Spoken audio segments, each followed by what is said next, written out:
Hey guys, so in this video, I'm going to go ahead and teach you guys how you can go ahead and enable dark mode on Twitter. So it is very easy to actually go ahead and do. So let's just go ahead and teach you how to do it. So all you have to do is scroll to your right and you're going to want to head over to your profile section here. And there's going to be a lot of options. Now make your way down to the settings and support option and then go ahead and untab it. Now once you go ahead and untab it, you should get three more options here. Now go ahead and click settings and privacy.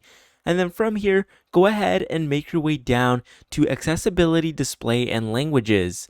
Once you go ahead and click that, go ahead and click on display and sound. And then right here, you should go all the way down and you should be able to see the dark mode setting. Now, all I have to do is click on it. And here you can actually go ahead and adjust the theme as well as the dark mode settings. So all you have to go ahead and do is pretty much enable it. And you guys can see that I actually turn it off and on.